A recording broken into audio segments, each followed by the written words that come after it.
I'm here at TechEd 2010 EMEA in Berlin. I'm here with Rhonda Layfield, and she is the woman behind Deployment Done Right. I'm really excited talking to her about deployments because she is the one woman that can tell me all about it. Ah. And well, let's start with that. You're in IT for a long time, you told me yesterday. It's long time, 28 years now. 28 years now. Yeah. And how long are you doing deployments on Windows? Deployments, well, I've been doing deployments on Windows for, I'd say 15 years, but I haven't really gotten into the deployment tools until about the last 4 years. And that's where I decided to kind of dive in and make that my specialty. And what do you think, so you stepped into this in Windows Vista era? Yes. And you have some experience with the XP deployments too, of course. Absolutely. So what do you think is the major improvement that Vista and now Windows 7 brought us in deployment matters? Well, the deployment tools, the Microsoft Deployment Toolkit, is one of the coolest tools I've ever seen. Now, previous versions of it weren't fantastic. In fact, about once a month, I'd have to flatten the box, start from scratch, reinstall, and set everything up all over again. I have not had that problem with MDT 2010 Update 1. That's the latest, greatest version. I think it shipped about June or July of last year. So if people are still running MDT 2010, they need to get Update 1. It's incredibly stable. And it's so cool that it's compartmentalized. It makes it so easy to change your images later on. It's not like you have this great big fat image, and every time you want to make a change, you have to deploy it, make your changes, and then create another image. So it's gotten so easy to change things nowadays. You can change applications that are in there, within 2 seconds and you're done. You can deploy brand new applications, change versions, put in different drivers. It's really, really easy to use and very stable. I love MDT, and it's a free product. So I don't think it gets any better than that. But if you would describe MDT related to, for example, the Windows Automated Installation Kit and Wim images and tools like Windows Sim, what is the role of MDT there? Because you install it, you can create your own distribution share, but what happens then? There's something with the WAIK in there because you need to download it, but what does MDT do exactly? Exactly. MDT has scripts that run that use the Windows Automated Installation Kit tools under the hood. So all you see are these nice friendly wizards that you put check marks in a box, and then under the hood, things like User State Migration Tool with commands this big runs. So you don't have to know how to type in that command, and you don't have to do it on every single machine. All you have to do is put a check mark in a box, and then under the hood, MDT grabs the WAIK tool and then runs it for you. So it removes the complexity of having to understand how the Windows Automated Installation Kit tools run, but don't fool yourself. If you don't understand how those tools work, you can't troubleshoot if MDT doesn't work properly. So everybody thinks, oh, I can just use MDT and I don't have to go learn all those command line utilities. No. You really, really have to learn those. Otherwise, if something breaks on MDT, which doesn't happen often, but when it does, you don't want to spend 3 days trying to figure out what that tool is doing. If you know what the tool's doing under the hood, you can troubleshoot it in 15 minutes and be back up and running. Okay, and then you discussed and previously you said, okay, we have this possibility to do not deploy an image before you can edit it and capture it back into an image again. You're talking about DISM, right? Absolutely. DISM. So now I've been using DISM a few times, and there's something with online and offline, and what's up with that? What does DISM mean for an IT pro like me? Well, DISM, you're talking about the Deployment, Image Servicing, and Management Utility. And where DISM came from, the MVP Summit about 3 years ago, it might have been 4 now, we sat down with one of the Microsoft deployment teams and they asked us, why isn't everyone using these tools? They're free. What else do we have to do to get people to use tools? We're making them free now. And we said, you made them too hard. Every single command line has different switches, different syntax. You made it a nightmare to learn. And so what they did is they got rid of PEIMG for injecting drivers, Package Manager for adding patches, and International Configuration. So they got rid of those 3 and rolled all that functionality into DISM. So now you have one tool that does all of your management of your WIM images, instead of having all these various tools with different syntaxes and command lines and everything. So that's where DISM came from, was to help us do things a little bit easier. But the cool thing, like you said with DISM, is we can now mount an image just to an empty folder. And then you can add things to it, you can remove things, you can configure components, unmount it, and you've just edited your image. You've just changed whatever it is you want to change, where in the past, you had to blast the image out to a machine, make your changes, and then create another image. So with WIM technologies and VHDs, you know, with the virtual hard drive image formats that we have now, you can do the same thing. It's just, thanks to Microsoft, it's called something different. So on a WIM image, you mount that to an empty folder. On a VHD, you attach it. Okay. And then you make your changes. Sounds good. But with both of those, you're using DISM to make your changes. The one downfall, you said you've been playing around with DISM, the commands are not short. No. And autocomplete doesn't work. So you can't start typing something and hit the tab key and have it finish for you. That doesn't work. Well, I found out that you can, if you use the equal sign in parts, you can autocomplete the parts.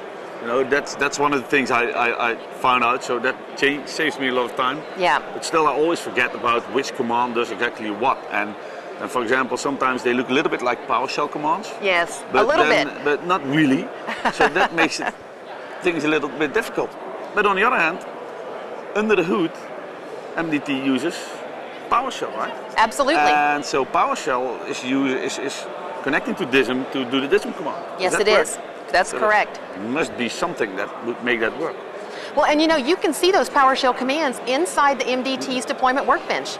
Anytime you tell MDT to do something and you run through the wizard, right before you say, go ahead and run this, you'll get a summary page on everything. And you can go through and say, okay, I've told deployment workbench to do this, add an operating system or add an application.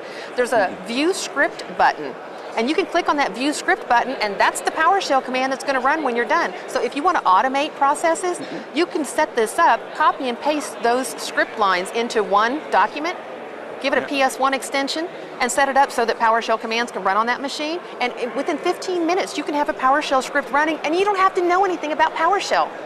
Ooh, that sounds really good. It's nice. Even I can do that. Anyone can do it. It's very simple. So then there's this other question. When I pick up a Windows 7 DVD, there's a bunch of folders, and there are actually two major files there: the boot.wim and the install.wim. So how come this install.wim, which contains Windows 7, works on every machine I install it on? In Windows XP we had these deployments, and when you create your capture of a Windows XP image, it doesn't work on every PC, it just works on the PC type that you That's because of the hardware abstraction layer. So what happened to Windows to make that change? Because when you do this Windows 7 deployment from DVD, you are doing an automated deployment. Yes. An image-based deployment. So what happened to Windows itself to make that work? Windows 7, and in fact Vista, changed the hardware abstraction layer. So the layer where all your drivers get to talk to the actual hardware, there were different hardware abstraction layers, so there were different on different machines and different editions of Windows. And XP, you had different HALs on each machine types. Now, Microsoft came up with a generic HAL, and that runs on every single machine. So now you don't have to have a different image for one model versus another. And in the past, it used to go down to the chipset. No. Even when you would buy 500 computers from, name the manufacturer, it doesn't matter who you get them from, the chipsets could be different. So you even had different drivers that you had to get down to the chipset level, and you're thinking, this is the same model as that machine, but my image doesn't work on it. We don't have to deal with that anymore because of the hardware abstraction layer that Microsoft made generic. So that is the reason? Yes. Okay. Much easier for us. Well, yeah. Because I've seen companies that have over 50 or 60 XP images based on Ghost. And now with ImageX and WIM files, they only have one or two left. Right, now with Ghost, a lot of those were sector-based images. Yeah. And so you ran into the problem of you had to have the exact same hard drive size, or with WIM files, you're just doing a file copy. That's all you're doing is a file copy now. So you don't care about how big the disk is. You're not doing a sector-to-sector copy. We're just saying lay these files down on the hard drive, and as long as the drive is big enough to accept all the files, you're good to go. So one WIM image should be good enough for everybody, especially with the driver store technology. That's really nice to be able to put all your drivers into one image, and with MDT it's even better. You don't actually put your drivers in the image, you just add your drivers to MDT. When the client boots up, he does plug and play, and he looks at all the hardware that's connected to him and powered on at that time, and he builds this whole list of, these are the pieces of hardware I have, these are the class IDs that are associated to those, and then it sends that information over to the deployment workbench, grabs just those drivers, and pulls down what it needs. Now there are ways to tell it, go ahead and put all these drivers in. Don't just rely on plug and play. I want you to always put these 25 print drivers to every Windows 7 machine. So you can set that up to work too, so if a client plugs in one of 25 printers, the driver's already there, and it automatically recognizes it for him. Saves us a lot of time again. A lot of time. And they can be logged on as standard users to do this, because you only have to be an administrator to get the driver into the driver's store. But then Once any it's in user, there. you're good to go. And then there's this other thing. You just said, okay, with WIM images, if you install the operating system, it's actually just a file copy. So if you use, for example, the user state migration tool, latest version, there's something like hard link migration. And as far as I know, it leaves the user state and application state on the disk. And what happens if I do the file copy? Don't I overwrite the files for hard link? No, you write around them. So this Windows PE environment knows about the files that are already on the disk. It Absolutely. recognizes user state. Yes, it does recognize user state because there's a map that's built that says this data is like cemented into the disk in these places. And so the old operating system files removed, and when the new ones are put down, if your disk is really fragmented, it can lay it down around all the applications. So you're right. Oh. If you were to format that drive, all your hard link data is gone. So you can't format the drive. And that's one of the big issues I have with hard links is in between operating systems, it's not that often you get a chance to format people's machines and build it from the ground up. They're going to have less trouble with it later, less intermittent issues, you know. So I think it's much better to level the machine. Just format it, get rid of partitions, everything, and start from scratch. But then you can't use hard links. But then you could always store your users' data on a server across the network, format the machine, put Windows 7 on it, and then bring those guys back down. Doesn't it really slow down the installation of the operating system when you have to write down a round of these files? No, it really doesn't slow it down. Okay. It really doesn't. And the only reason I would ever use hard links is if you have users out there that have like 200 gigs of data on a local hard drive, and you don't want to wait 4 days for that data to be copied up to the server and then brought back down when you put Windows 7 on it. So really, that's the only benefit or time I would use hard links. Other than that, I'm going to store it on a server somewhere, format the drive. So, just to summarize, there's a lot of things happen to Windows deployments over the last years. Absolutely. And you certainly seem to know how to explain this to people.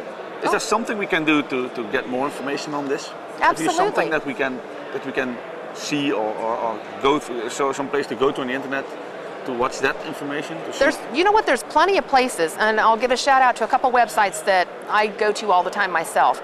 Bob Kelly has a website called appdeploy.com. So when you're trying to set up your applications to run silently and not cause a reboot, every application has different syntax, and it's a nightmare to figure it out on your own. Thousands of them are already documented on appdeploy.com. Okay. Johan Arvidmark, he has a website, deployvista.com, but there's all kinds of Windows 7 stuff on there as well. It's not just about deploying Vista. So Johan has all kinds of scripts and functionality that has extended what MDT can do past what Microsoft put out there. Okay. And then I've got a new training video that's coming out through TrainSignal, and that covers everything from deployment. It starts out with Microsoft assessment and planning, application compatibility.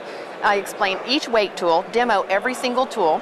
You'll know them inside and out, and then lay MDT on top of that, Windows Deployment Service, Config Manager, Volume Activation, and finally deploying Office. So that's all, everything in one CD set. So that is what we need to do. That would be a good start, good starting point. Well, great. Well, thank you very much. Well, thank you. And, well, I hope to see you around next year at TechEd again. Me too.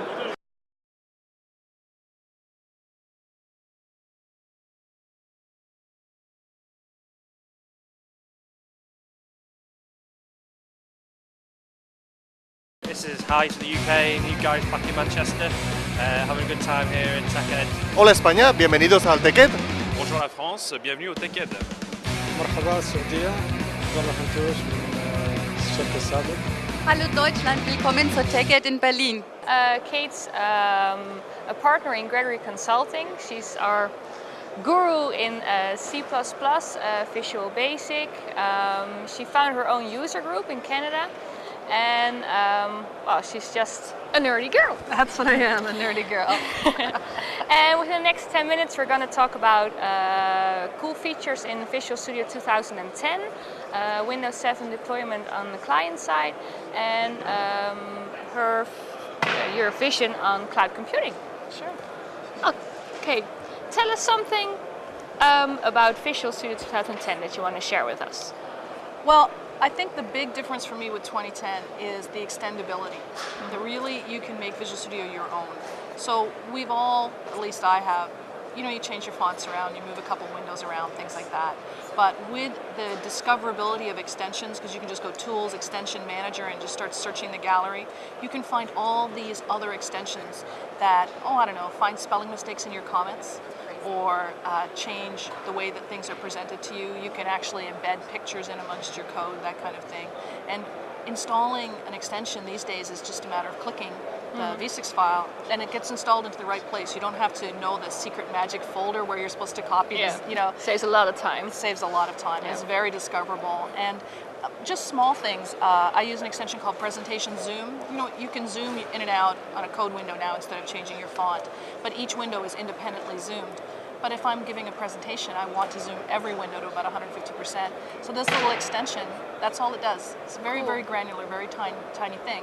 And most of them are like that. They solve one problem. There's one I like called Italic Comments. Just shows your comments in italic font. That's all, so very tiny changes. But these things really personalize Visual Studio for you, and they can save you so much time and make you more productive. The other thing about 2010 is hidden. They weren't hidden on purpose, but they are hidden features that people can't find, And so if you go through, say, Sarah Ford's Tips and Tricks series, where she has hundreds of, hey, I bet you didn't know you could do this. Hey, I bet you didn't know you could do that. And they really make a difference. And some of them, for example, my favorite tip of hers is the guidelines. Have you seen those? No. So you go into the registry, there's this bizarre, obscure key, and you put like a number in there, and suddenly a little tiny dotted line appears in the editor at that column. So you can have them at columns 4, 8, 12, or whatever you like. And it actually helps a lot. I've printed things out to draw lines on them on paper, so obviously guidelines on the screen is better. Well, there's an extension called Productivity Power Tools. It has a ton of features in it, but one of them is it just exposes that feature. So you can right-click and say, I want a guideline here. Cool. And these little things make you faster, keep you thinking about your code, and stop thinking about how to work the tool. And do you know why they're hidden? Somebody wrote them, and it wasn't that person's job to document them, and then they didn't end up documented, or they didn't end up on the menu or something. Document, people. Documents. My main rule if I lead a project, document everything. I want to know everything. I think some of them were just lost in the midst of time. Yeah. Like somebody wrote that in, 1995. Yeah. Everyone's forgotten that it's there, but it's still useful. Yeah. Yeah. Well, luckily for Sarah Ford, that we can find everything online. Yes. Yeah. Yes, she's done a great job of that. Yeah. Okay. Well, let's move to our next subject, Windows 7 client.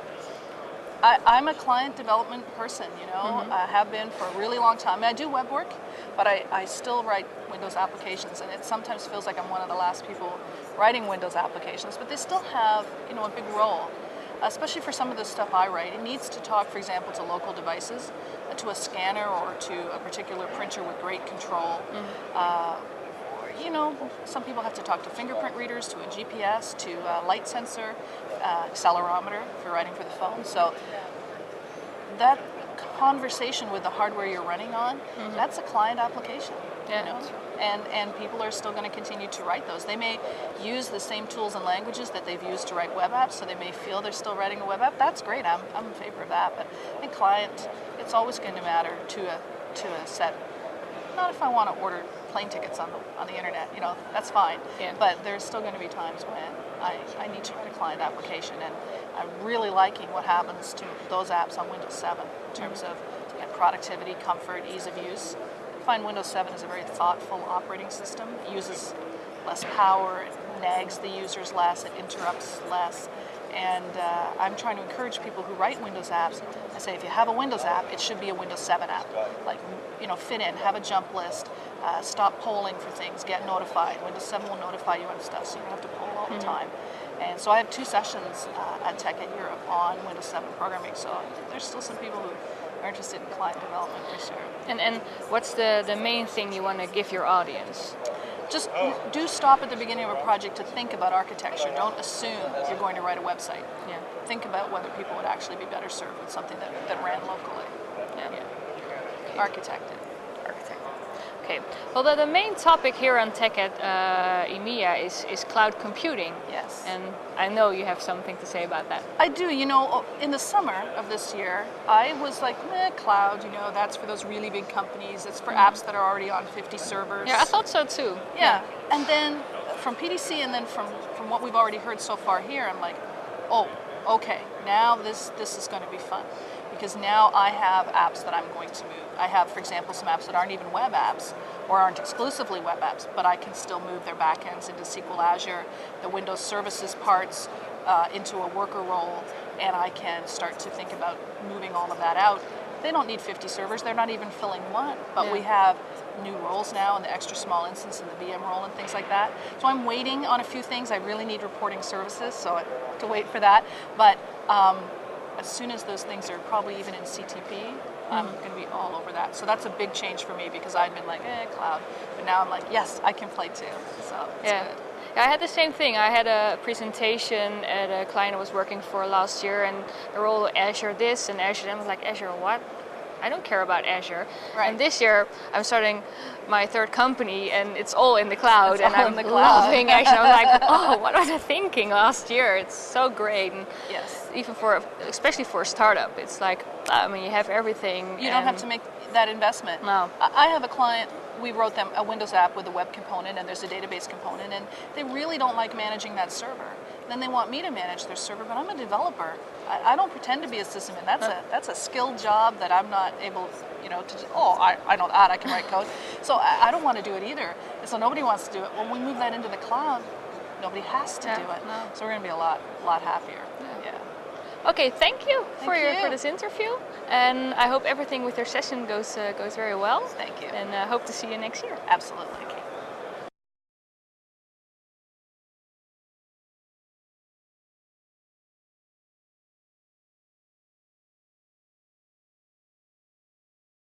Who are you?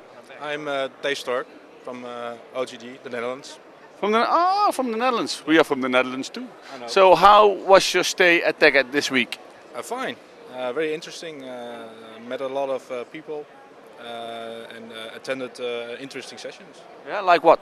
Mostly the Unified Communications track, so Exchange 2010, and the new Link 2010. Very interesting.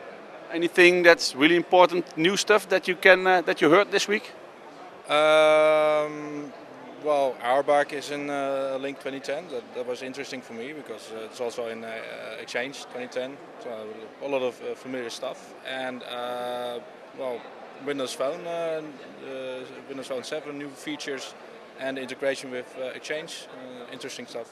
Especially multiple Exchange mailboxes on your Windows Phone. That was very interesting to hear. Well, thank you very much.